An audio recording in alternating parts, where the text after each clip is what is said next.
Good morning, good afternoon, good evening, wherever you are in the world. We are back with another Neurodiversity Stories. My name is Darren Clark and I'm a neurodiversity consultant, coach, and also marketeer. Guys, massive thank you to everyone that is supporting this channel, has been watching this channel previously, and the previous guests and the incredible guests that we have today. We have Tola, who is absolutely a truly remarkable individual who is going to be sharing her story and talking around about neurodiversity as well. We also can't do this without you guys, so please let us know where you're tuning in from.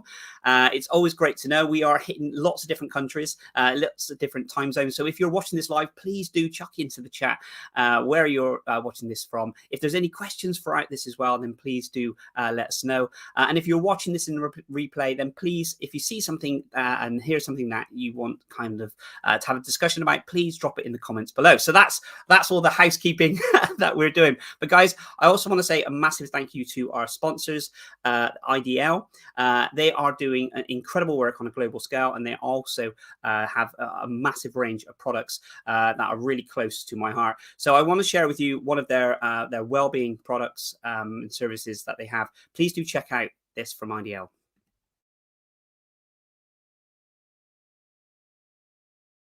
IDL Wellbeing has been made to meet the needs of primary school age pupils in developing mental toughness and emotional intelligence.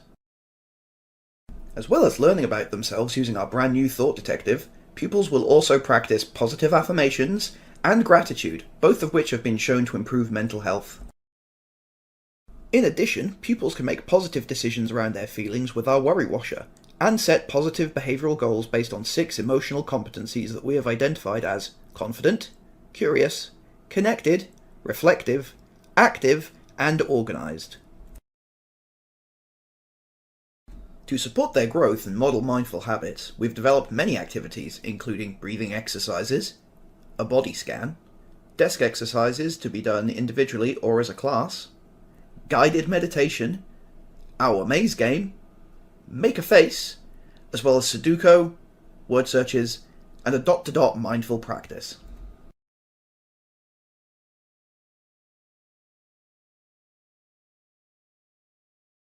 So guys, that's the IDL. So they specialize in multi-sensory software, primary to primary and secondary school globally. Please do check out their incredible products. So back to my incredible guest today, Tola. One of the reasons why we do these neurodiversity stories live is to want to inspire and educate people around neurodiversity, but also spread that awareness. And we have guests from all across the globe that are looking to do this. And I can't thank you enough for taking time out of your day, Tola, to come onto our show and talk. So I want to give you a real brief introduction to our incredible guest today. I hope I do it justice. So Tola, she's a passionate advocate for neurodiversity, and she's currently studying a doctorate on BAME adults with neurodivergence.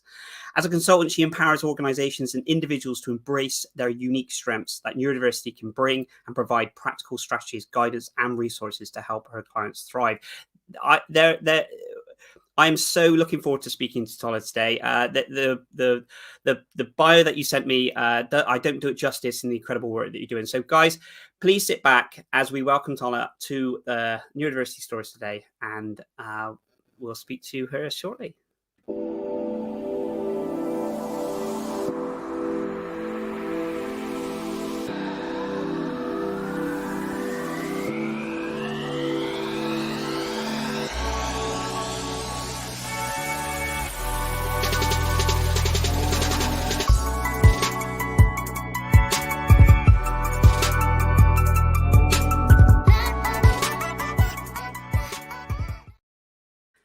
Good morning, Tola. How are you this morning? I'm fine, thank you. Good morning. Thanks for having me. Oh, you're most welcome. We've been following on social media channel on LinkedIn for quite some time, and I'm always been a massive advocate for the incredible work that you're doing. So a massive thank you for taking time out of your day and joining us today. Thank you. Thanks a lot. I know what you sent to me was just a kind of a brief synopsis of the incredible work you're doing. For the people that aren't following you on social media, could you just give us a little bit of an idea of who you are and the work that you do? Okay, well, that's a good question.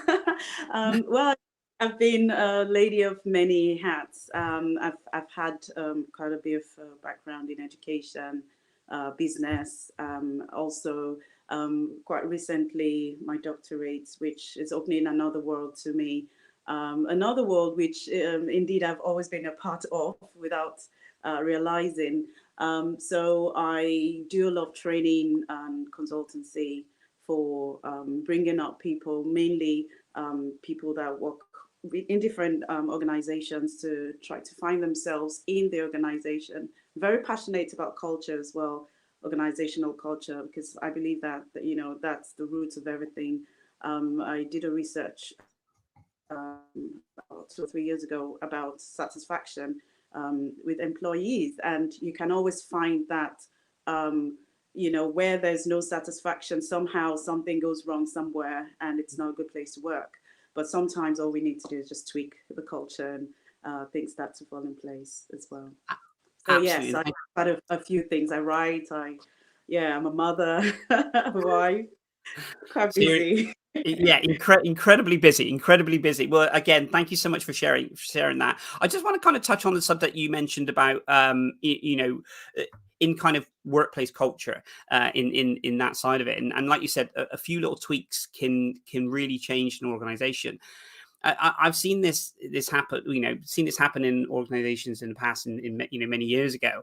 Do you feel that there has been a considerable change in this, or do you feel that we still need there's a lot more work that organizations need to do to understand the changes that need to be made, and sometimes not even know if there is any problems in there? Yes, well, I think organizations are changing. However, there's some that are just faking it until they make it kind of thing. Having to tick boxes. So, especially in the educational sector, you have Ofsted for secondary and primary, you have Ofsted coming, and you have to, get some things done. Some prepare for, good 1 year for the Ofsted visit. But many times you just see that it's not deeply rooted. It's just, they just really want to be seen doing things in a sense. So that's, I wouldn't say that's a good measurement really of progress, even though there's more awareness of, let's get things done. And there's now the inclusion. So many organizations now have an EDI lead, and, that's something extra. So in a way, it's pushing forward, but maybe not in exactly the right way.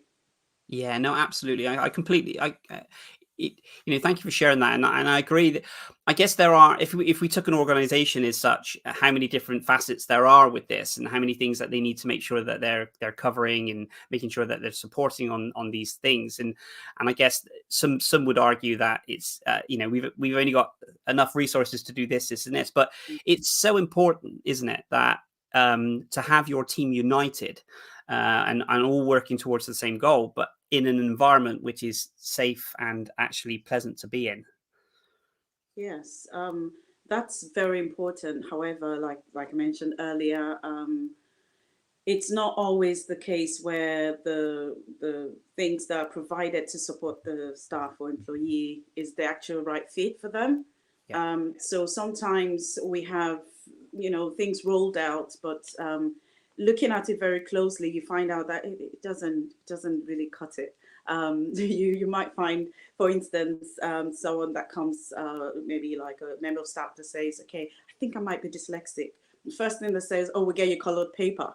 Or, they start thinking about, different things that may not even be required by that person. Nobody stops to think, okay, why do you say that? What are your challenges? And, those questions are not asked until, the consultant is brought forward. And, you just think some of the tweaking doesn't need to cost anything. That person might not need you to order, large print books or, planners. It could just be that they need, some time out, and, they just need a bit of time, extra time as well, to do certain tasks, or need to be moved around if it's a place where they could be moved around. So yeah, those kind of things still exist. Absolutely. Now, I guess is adults, or maybe as humans, we always try and problem solve. So I guess the first thing someone would think about is if someone was said to their, their HR or the manager or something, I have dyslexia, for instance, I guess the first thing they're thinking is, how do we solve this, or how is our solution to this? And like you said, is it colored paper, is it tech, is it this? And you're absolutely right. It's actually just sit down and have a conversation. Are the working environments, it's sometimes it's not actually the practical side of it, it's like you said, the environment or something else that hinders that. Yeah, definitely.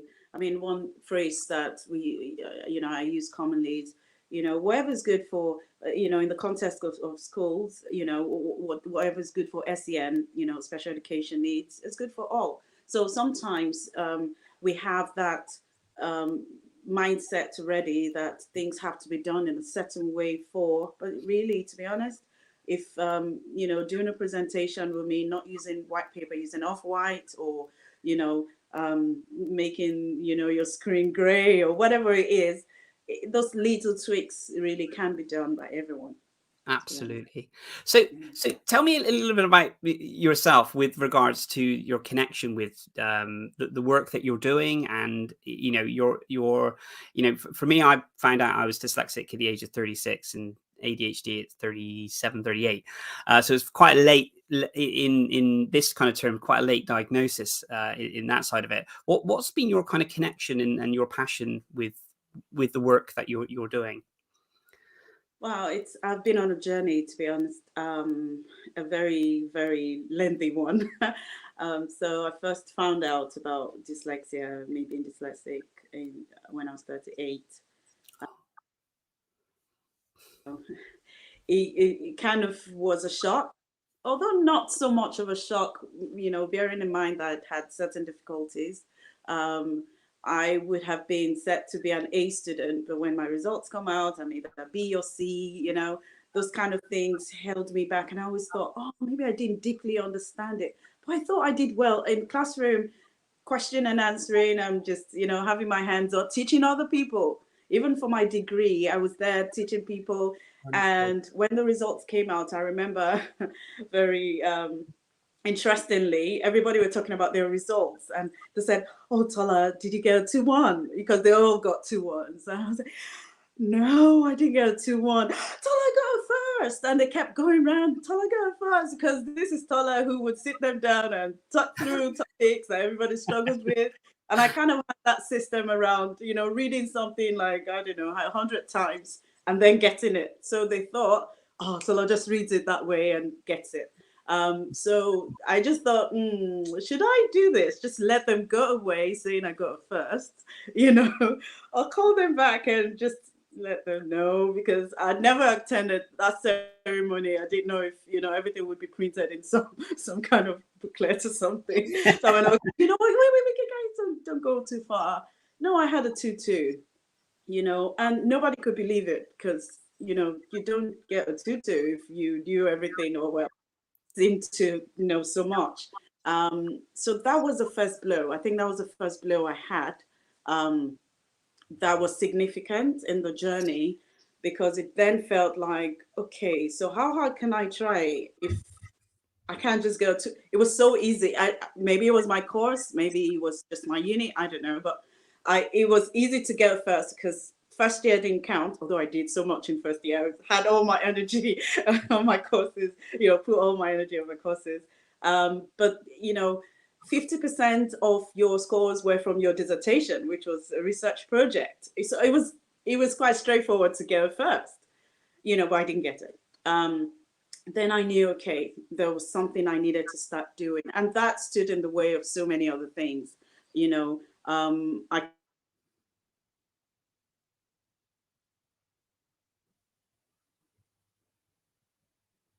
Well, I think we're losing Tola on this at the moment, guys. Yeah, okay. You're back. Sorry about that. No, apologies. This is the beauty of why we do live TV. So honestly, please continue. Please continue. Yeah. So, moving on from that, I then went on to do an MBA, and then realized, look, if I'm loving this course. I'm doing this assignment. You know, the assignments came naturally as well because I was already in business. Yes. But I found that it was still a bit difficult to pass across my thoughts. So the feedback I would get to be like, wow, fantastic. The ideas are great. They're very, original. Yeah. And I just kept having the same kind of, feedbacks. But, you're not kind of weaving your ideas in properly, or we know where you're trying to get to, but you're not, it wasn't, the quality was not as it was expected for first or distinction. And then I realized I had to do something. So at uni, for my undergraduate, I actually saw some questions, do you find it difficult to pass your messages across? Do you If so, come into student union or something like that. And I went in, and to show you how sometimes, we can hold back ourselves just because of, I don't know, stereotypes, stigmas. So I went in, got an assessment done, and then I was told that I would have to see a psychologist or psychiatrist or something. Okay. And then I went, there's nothing wrong with my brain. I'm doing just fine. And I was told, I had a percentage of, I don't know how that was done, but I have a percentage of being dyslexic, and I had a percentage of not being dyslexic. And I said, you know what, I think I'll go. I didn't tell them that, I just didn't go back, So I thought to readdress it in, when I started doing my master's, and it turned out that, I had dyslexia, and I was given the support that I needed. That opened my eyes to a different world. I started doing, postgraduate courses and have a distinction in them. And I thought, whoa, okay, my life just got started, even though, so now, while I'm studying, the way I start to cope is, try to use some of the strategies that were used for me, even without anyone helping me as such. So I could do an assignment twice or 3 times over, but then when I get there, I know I'm proud of what the result is. So it's been quite that kind of journey. And then, quite recently, other neurodiversity issues or conditions were brought to light. But I think having that first diagnosis kind of helped me understand further. So, I've spoken to a few people that said having a diagnosis actually helped. It helped answer many questions and things like that. For me, it didn't. I don't know why, but when we met in March at the dyslexia show, I think we spoke about that, and I can't. It just felt very different. I did not, think it was an answer, to be honest. And I guess we'll talk about that as well as we go on, how culture played a part, faith, and, just thinking, no, it can't be me. I write, I've earlier in my working journey, I actually started a writing and editing business. So I've done that. So does it mean I can read and write? But I didn't realize there are different types of dyslexia as well. Tola, one of the things that inspired me massively when we spoke at the dyslexia show was your passion for learning, and your passion for helping others as well. And I remember we were speaking for ages, and I think we spoke a couple of times throughout the time at the show. And I was genuinely was incredibly inspired by the stuff that you've done and the stuff that you plan to to do. And I think it's where do you think that kind of yearning for learning has come from? Is that always been kind of installed in you? Because you're an incredible writer, and the work that you're doing, is that something you've always had a passion for, or is it something that grew in that sense? Well, I think I've always kind of loved learning. I can remember having not liking school growing up. I've always been interested in training, either me training or me being trained. I would always sign up for that course, and even to the extent that while I was teaching teachers usually don't like CPD, they roll eyes and all that, and I'm looking forward to it. Oh no, I don't say it out loud, how that kind of, you get to be the person that likes being there. But, I think it's always been there. And surprisingly, I never felt that I had any difficulty in fully understanding. So because I was excited anyway, to learn, it didn't really matter what I took out from it, in a sense, or what I did not take out from it. I enjoyed the process of learning.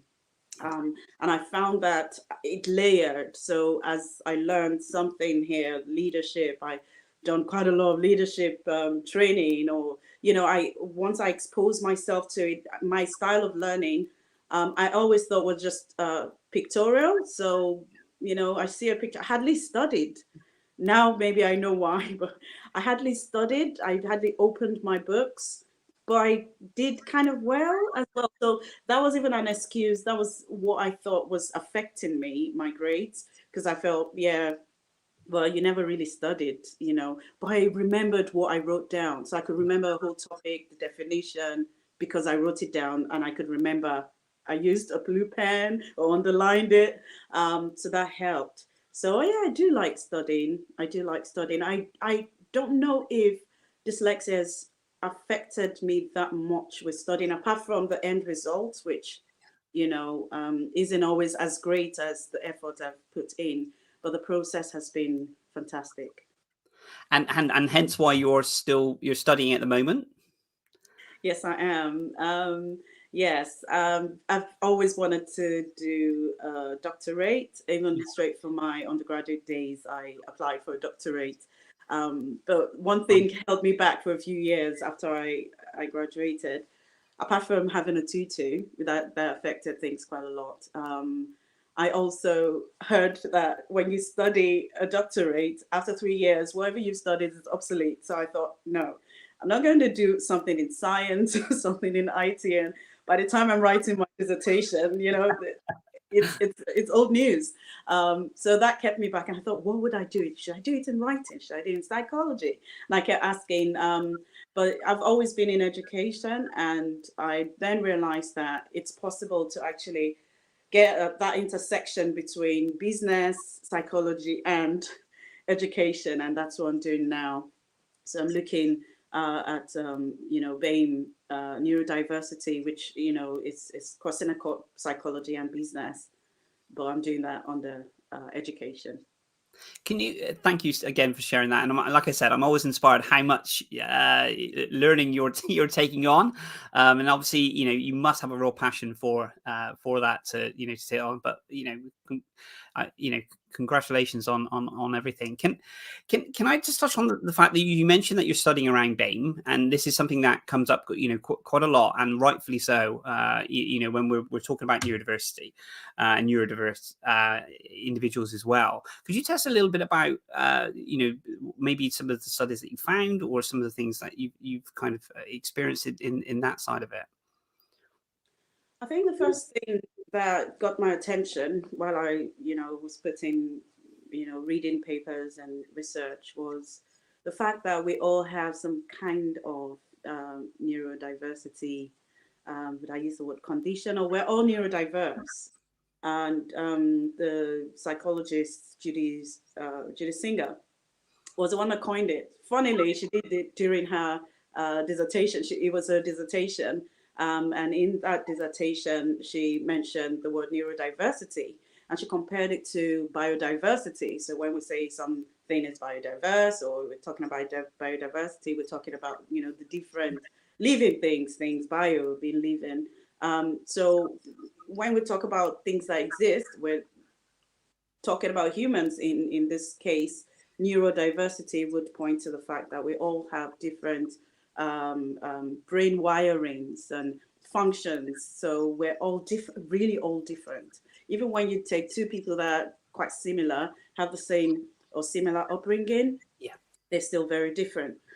So if we all knew that, I think we would accept things in a different way, because I'm meant to accept your difference. You're meant to accept my difference. It doesn't make you less. It doesn't make me more. It doesn't make you more or make me less. We just have to understand that there is that intersectionality where people can work together and we can actually bring each other up at the same time. So kind of like an interdependence in a way. I need you, you need me, that kind of thing.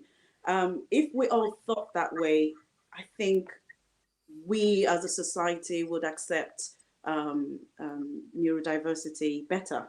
And if we bring it back to the workplace, if employers can see that a neurodiverse person is not a burden, then it's easier for them to adapt and just think, okay, I'm going to still pay your salary.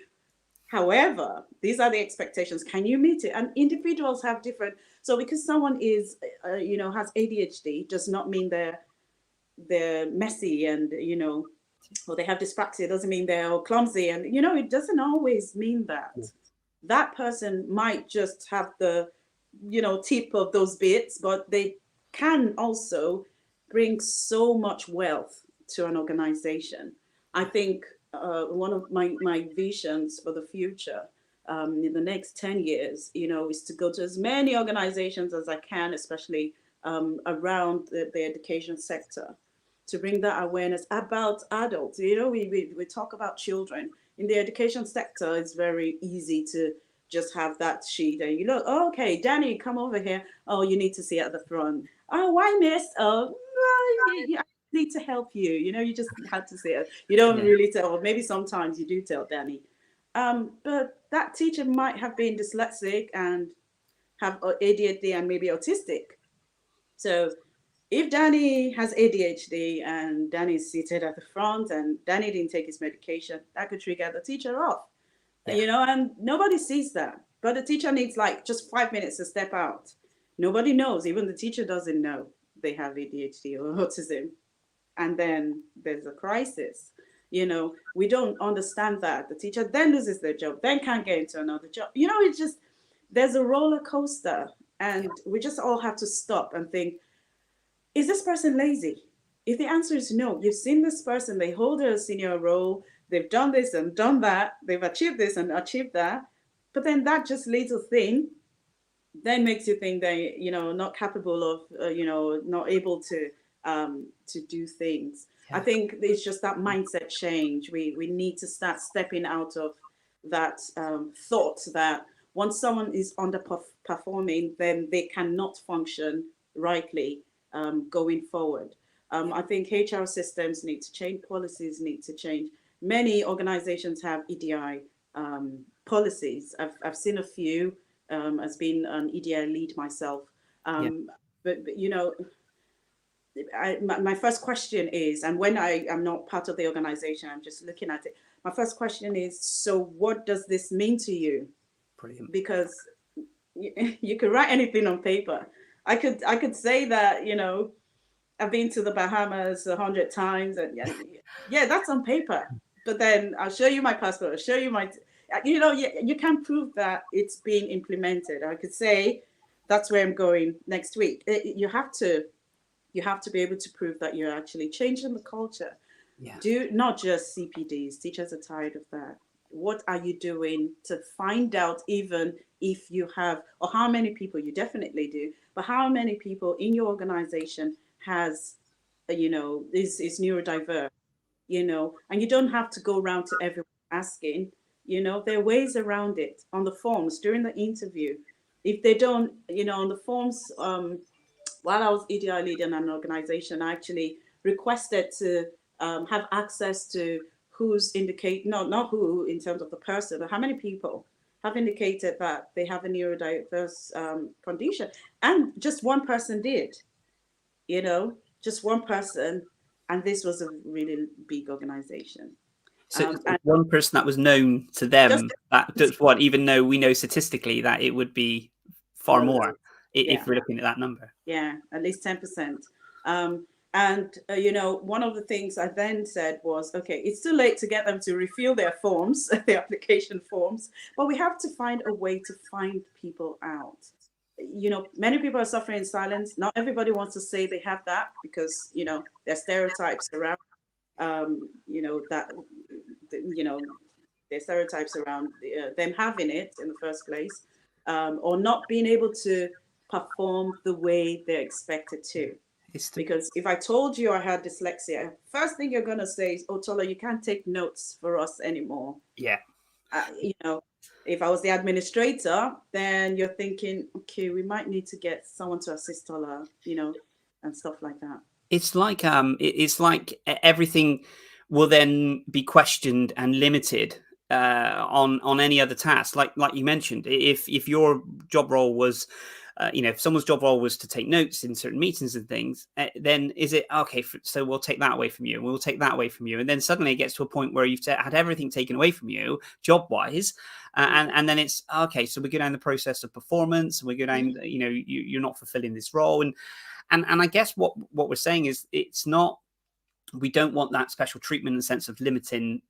Because that limits personal growth as well within an organization. If we're looking to go, to a more senior role, whatever it is in the position in the company, is that always going to be in the back of the mind questioned? Are they able to do this? Are they able to do that? And that, for the longevity of you being within an organization, that can be quite damaging. For personally, mentally, and career wise. It is very damaging. And I think being Black sometimes doesn't, I wouldn't say doesn't help, but not that it doesn't help, but it does limit such. And I'll just explain that. There's certain organizations, when we talk about being colorblind, I, as a person, I understand where anyone who says they're colorblind comes from. I don't have any color mindset as such, or I did not have until someone said to my face, they were quite open about something, and I thought, oh, I'm Black. Like, all right, I didn't actually realize, and that's like getting me to think in a certain way. Things have happened, things have been said, exposures, but you just dust it off and you just try to carry on. One of the things I feel that people from Black descent, or people that are Black, they mix this well, should do is speak up. We need to speak up about certain things, be assertive.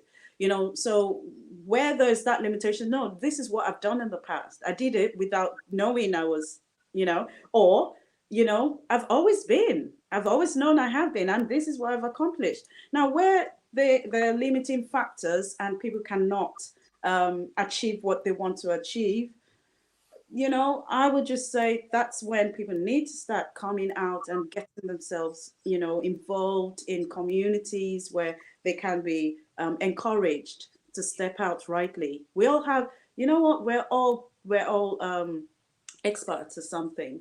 You're an expert, at least you're an expert over your life. You're a leader over your life. So everyone is a leader then, but it's not until we find that one thing or that many things or a few things, some of us, just that many things, we can't just skip to one thing, which is exciting, by the way. It's so exciting. It is.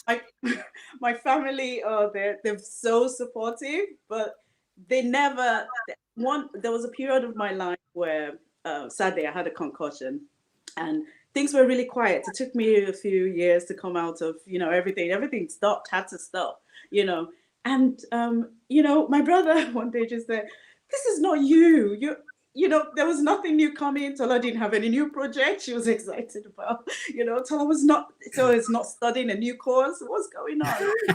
This is not you, but we have to make things happen. We must make things happen. If we don't make things happen, then things will happen anyway. Things will happen anyway. And, we have to understand that culture doesn't really help as well. So you get, those kind of, inputs from outside. Okay, you have a great family, hopefully, or you have friends that you could talk to, and it does not affect you any further than out there. But then when you come home and you're neurodiverse, you can't quite discuss in the context, of being BAME. You can't quite discuss it because the first thing is, oh, you just have to put an effort. There's that thing about, I'll use Africans because I have an African descent. I come from an African descent, but I know most Black culture have it. Asians as well. You just have to be resilient. There's nothing that does not stop you from being resilient. No, you lose parents, well, orphans are resilient. Everyone is resilient. So what's the worst that can happen to you? What's the worst that has happened? You just have to carry on. But beyond that is our mental health. Beyond that is us being us. You can keep overcompensating. You get tired. I did that for a long time. I didn't know I was overcompensating anyway, but I then had crisis, and that was it. It affected my work. I was told I was not competent, and I went, "Oh wow, what? Sorry, how?" Because you've always known that person, and suddenly they're different. You don't stop to say, "What's happening with you?" Talk to me. And I even tried to voice out a few things and said, "Okay, I don't know what. It's just the light. I don't know what's going on. I just get very overwhelmed by everything happening, and I just need a 5-minute break." yeah. I didn't know what was going on. Then my GP, bless her, just said, "You know what, I think," and I was like, "What does being, what does these have to do with that? That is random." She's like, I think you should just take these forms and go fill it." And I was in tears. Do you do this? Yeah. Does that happen to you when this happens? Yeah. Oh my goodness, they know me. Was that the first Yeah. time that you felt like someone was actually listening to how you felt within that side of it? Because you mentioned, oh, they knew me, and I always remember when I first spoke about it, it was kind of someone gets me for the first time. Someone gets me. Was that the kind of impression that you had? Yes. I think because I still had to go through the whole assessment process and all that. I didn't quite feel it initially. Yeah. But I think associating with other neurodiverse, people, neurodivergent people, helped me. Coming to the show helped as well. Speaking to you, I told you it was over 3 days, wasn't it, or 2 days? Yeah. And when I went back home, I actually started a book, and I remember coming back and when I couldn't sleep, I just kept writing. And you were like, "Yeah, that's when it comes out." And guess what? It would be out in October. I'm very excited about the experience. It has not been smiley all through. I still touch base with things from the past. Yeah. Suddenly I think, "Oh, was that happen? What happened with that friend?" Or suddenly I think, "Oh my goodness, mental maths. How did I not get it?" I needed the teacher to talk me through it over and over, like, no, to say it again. So she would say, "Okay, 2 plus 3," and the next question comes almost immediately. I had to process it. But give me a paper, 2 plus 3, 5, and I just keep going through. It was very difficult. Yeah. But when I get those flashbacks, I'm thinking, hang on a second, that was it then, but what do I do with it now? How do I help other people who probably don't even know they're neurodivergent? How can I bring that awareness to a workplace so that brilliant minds are not lost through incompetence or performance issues? So that's where I'm at the moment. You're absolutely spot on. I just want to share a comment from Martin. So companies should focus on our strengths, and it's absolutely what you're alluding to, and the incredible work that you're doing. It should be. Yeah, like, I think the analogy. I always like the kind of the pebble analogy. You throw it in, and then it kind of it spreads out to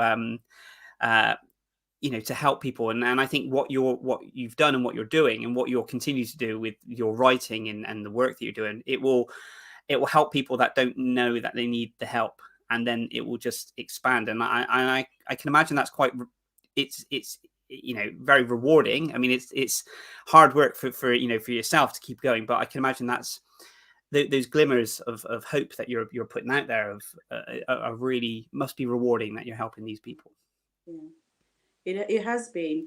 To be honest, it's not been easy because, like I said, culture generally it's not accepted in my culture. Having said that, it's bringing things in very simple terms. Okay, so I'm not saying change your whole organization. I'm just saying, instead of giving verbal instructions or announcements, why don't you also put in writing in an email? Do a recap. Oh, this is to recap the briefing we had in the morning. If a business analyst were given different requirements, I mean, how would it would have to be noted down in a certain way. Yes. So we have to try as much as possible to adapt ourselves, our culture, even work culture, to be able to accommodate people we don't even know have it, or they themselves don't even know they have it. And when we start to do that, people would come to you and say, oh, I think things are a bit easier now because I saw it in the email. Send reminders out. Don't think you're bugging people, Send reminders, because if someone has ADHD, they've lost track of time.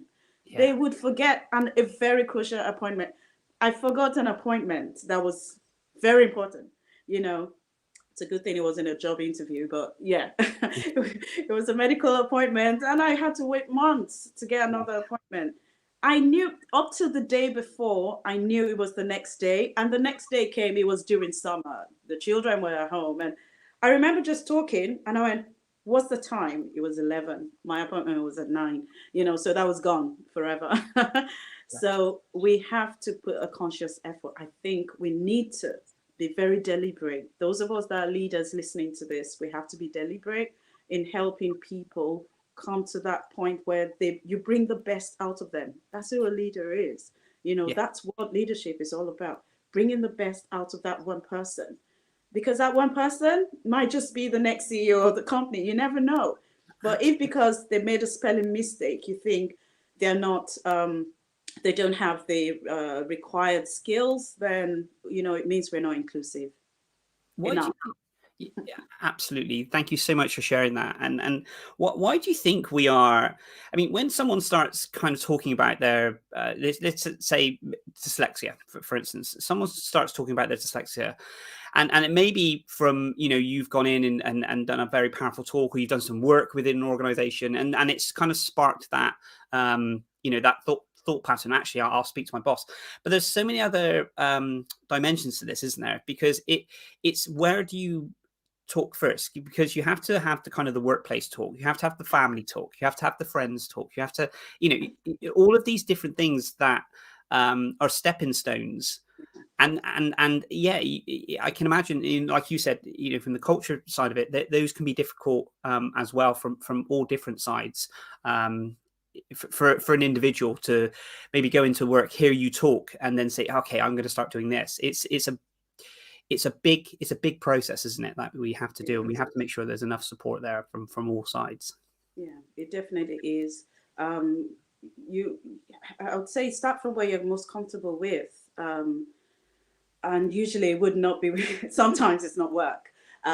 So your workplace should know, but we talked about the consequences. Sometimes it might affect promotion that was looming, or something. The first thing probably would be to speak to a GP. I know that's not really your very close circle, but at the end of the day, they can advise then on what the situation might be in the first place, because stress sometimes causes it, causes you to see certain symptoms of some of the neurodiverse conditions. So you might not even have it. Hormones for women, whether you're menopausal or premenopausal, hormones actually mess things up. You start forgetting things. So sometimes it could be that, or it could be a combination of those. So it doesn't mean that, hormones are the only reasons, but sometimes they could make it worse. So they could make it more obvious that you have it. you have maybe something like ADHD. So I would say speak to the people that you're very comfortable with. Sometimes it's friends, sometimes it's family, sometimes it's spouses or children even. Um, and they hopefully would be very understanding and accommodating. Read up about it as well, because everyone is different. You're not sick. You're not sick, having autism. You're not sick having dyslexia or dyspraxia or OCD. Understand it properly. You might be the messiest person on earth, but still have OCD. There are different types of OCD. So, there are things out there that we have to understand. And because you're very tidy, doesn't mean you have OCD as well. It just means you like being clean, which should be the case. So I think that you stepping out, taking that first step, allowing people to come into your space, because you tend to be more protective of yourself. Yeah. You go through different phases when you first find out, or when you start thinking you might be. Sometimes you even feel like a death. Your old self has died. Yeah. You feel like you can't carry on with the things that you used to carry on with. When I first heard, I thought, oh no, that means I might not be able to write books anymore. That means, all of a sudden, where did that come from? That limitation, isn't it? Yeah, That limitation mindset that it's encroached into so many other things, like we mentioned about the workforce, thinking, will they limit my tasks? And that then comes into the personal side of it, thinking, like you mentioned. Yes. So I think it's about adapting yourself as well, and start finding out what other things could I do, because a teacher who's always triggered by noise in a school, you're very more likely to have noise than anywhere else, in the society. Yes, you go to schools where you don't hear a pin drop, but come break time or lunch, you hear chatting. There's certain things that can be done. If you could be taken off duty, that kind of thing, or in an environment, an open plan office, you could have separate space or a corner space, if that was possible, or work from home. There are different adaptations that we could ask for before we think, okay, I'm checking out of here. It could be a different role, So suddenly walking on the screen is, messing you up. Then there's certain things that you could do. You could print stuff out. If you always forget things, you could have a copy at home. You could have a copy at work. There are little things that could be tweaked. And when we start tweaking it, we'll start seeing changes. But be comfortable to take the first step. Be comfortable to talk to someone. I know of someone, though, who spoke to a leader, at work, and it was out there, and they overheard another separate person telling a separate person, oh, well, she says it's about being dyslexic, And the truth is, people don't understand. So there's that fear of they wouldn't understand anyway. Or I've been failing for a few months. They would think I'm giving an excuse. But get yourself tested. Get yourself on the queue to get tested. It's about 4 years now. Wait. Wow. The waiting list. Yeah. But if one can afford it privately, do so. If you're studying, you might get help from your university as well. There's also the equivalent of the DSA, which is, I think, the disability support for work as well. It's just gone off my head now. You could get it to access to work. You could get it as well to help you. You could actually even get someone else hired to help you do certain things like filing. And, if I knew that a few years ago, I would probably have used that, because I needed that. I was running a business that was growing, but, different things came up and I just got very overwhelmed. And in hindsight now, I know if I had that extra personal help, apart from everything else that was going on, things would have worked better. But, there's always a bright side to everything. We just have to keep moving on and keep seeing, how we can improve ourselves for the next stage. But explore. That's what I'll say to the person, explore.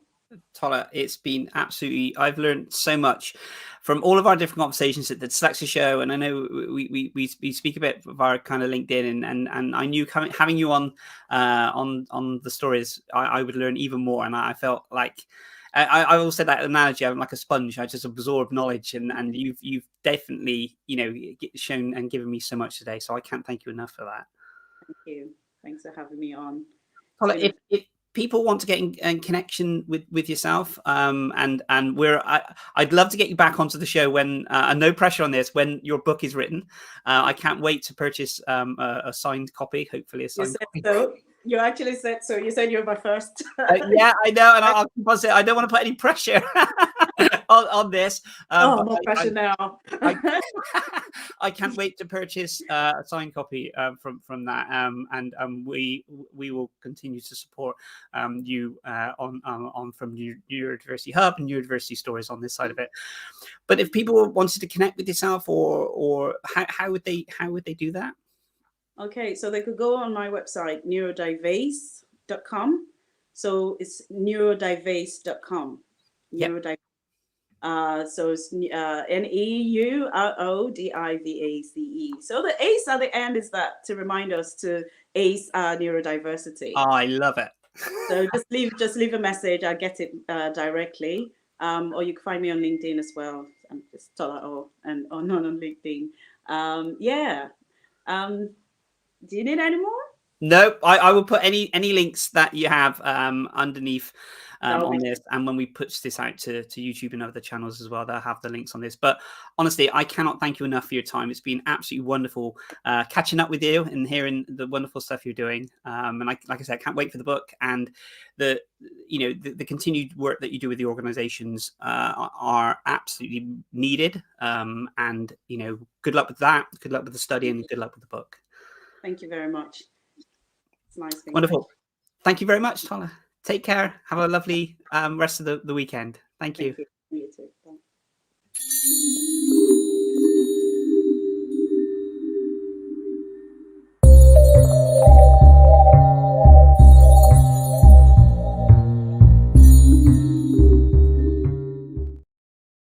So a massive thank you to our guests, and a massive thank you also as well to everyone that watches this and comments. It really does help the channel. We'll be back next Friday with another phenomenal guest. So thank you to you, thank you to Tola, and thank you again to our sponsors, IDL. Take care, guys, and speak soon. Cheers. Bye-bye.